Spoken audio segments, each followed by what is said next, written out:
Hotep, and welcome to the second teaching of our New Moon series. Don't forget to like, comment and subscribe to our channel. In our first teaching we defined Kemetic Soul Sciences as an ordered African knowledge of the soul. Tonight we set that science upon its ground, and the ground is Africa. We will establish the African identity of Kemet through many independent witnesses, geography, deep history, biological anthropology, language, and culture, and we will name each contested point openly, so the teaching stands before a careful listener. If this teaching serves you, please like the video, leave your reflections in the comments, and subscribe to the channel, so that each new moon teaching reaches you as it is released. Let us begin in peace. The aim of this teaching is foundational. The soul science we study rests upon Kemet, and Kemet rests within the African continent, so its origin, its method, and its lineage are African.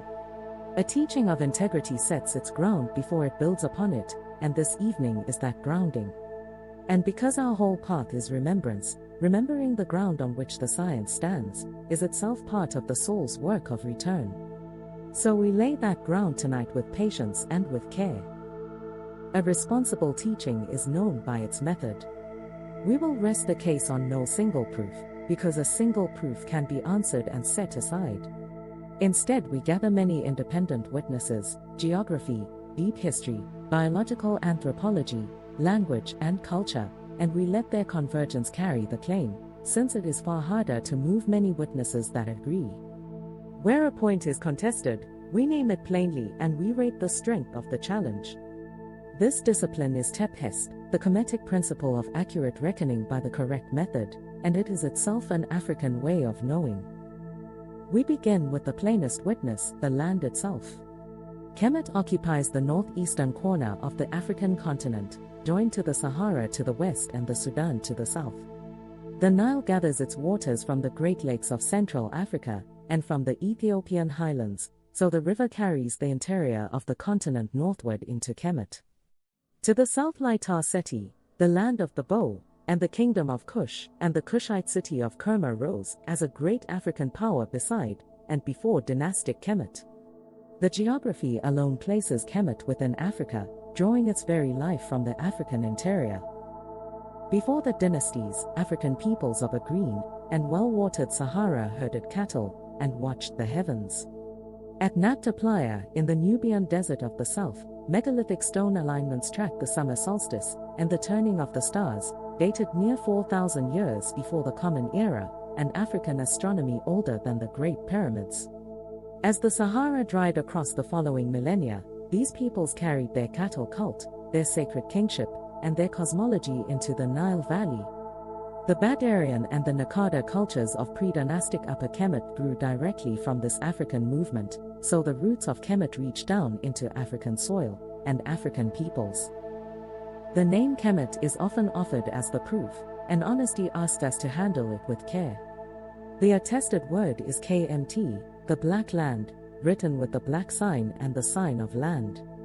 The widely held reading among Egyptologists, which our own temple glossary carries, is the dark fertile soil of the flood, set against Deshret, the red desert land.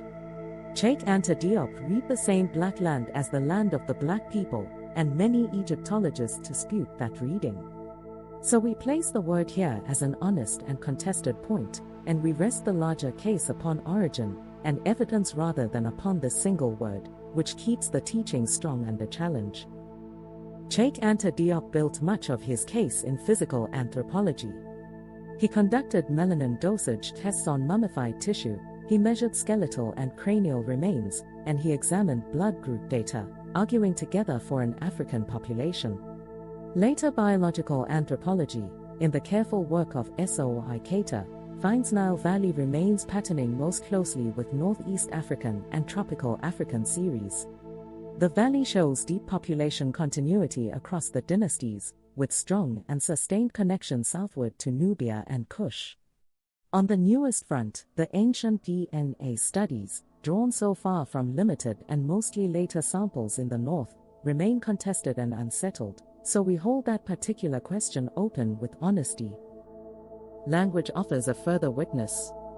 Cheikh Anta Diop and Théophile Obenga related Meduneta to the languages of Africa and proposed a common family binding Kemet to the continent, with comparisons that reached as far as Wolof in West Africa. In 1974, at the UNESCO Symposium in Cairo, Diop and Obenga presented this case in person, before the assembled Egyptologists, a landmark moment in the return of Kemet to Africa within the Academy. The published record reports that many present found the case weighty and difficult to set aside, while some historical linguists continue to contest the method, so we carry this witness as reasonable interpretation. Culture speaks alongside land and language. In the cultural unity of Black Africa, Diop traced shared structures that run across the Nile Valley and the wider African interior. These include sacred and divine kingship, matrilineal patterns of descent, and the central honoring of the ancestor. Totemic clan systems, initiation rites, and cosmological motifs recur across the continent and appear within Kemet as well.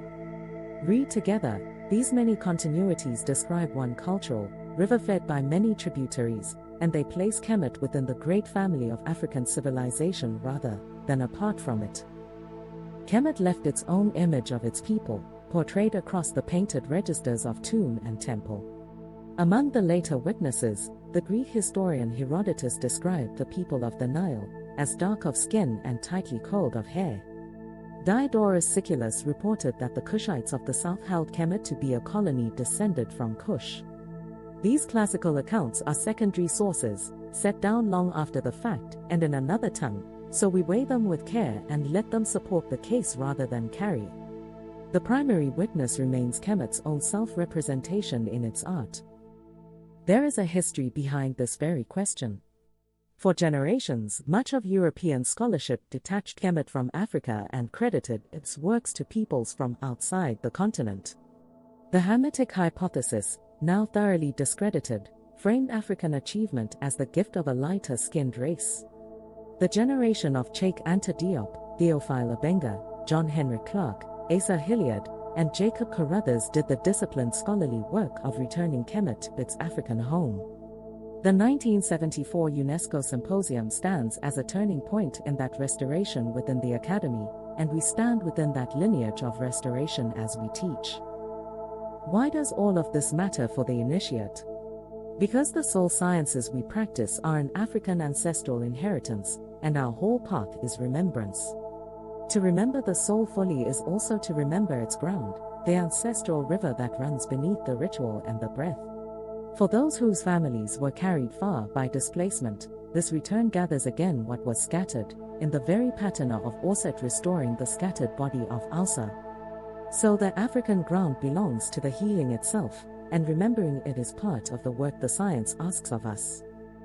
As with every teaching, I close with an expert gap review, naming where experts would press. On etymology, resting the case on the word Kemet as the land of black people needs a strong counterargument, since the soil reading is attested and carried, even in our own glossary, so the challenge is high and we lean on origin instead. On race and antiquity, modern racial categories fit the ancient world poorly, a moderate to high challenge that we answer with the language of African origin in geography, population and culture. On genetics, the ancient DNA evidence is limited and debated, a moderate challenge that we hold open. On linguistics, the proposed African family is contested among historical linguists, a moderate to high challenge. And the convergence of geography, deep history, anthropology, and culture stands firm, a low challenge, which is precisely why we build the teaching upon it. We close where our path always returns to the living answer. I am the breath that remembers. Tonight the ground is remembered beneath the science, Kemet held within Africa, and the soul held within its ancestral line. Carry this ground with you, breathe gently, and I will meet you at the next new moon. Subscribe and turn notifications on to know when we have content. Hotep.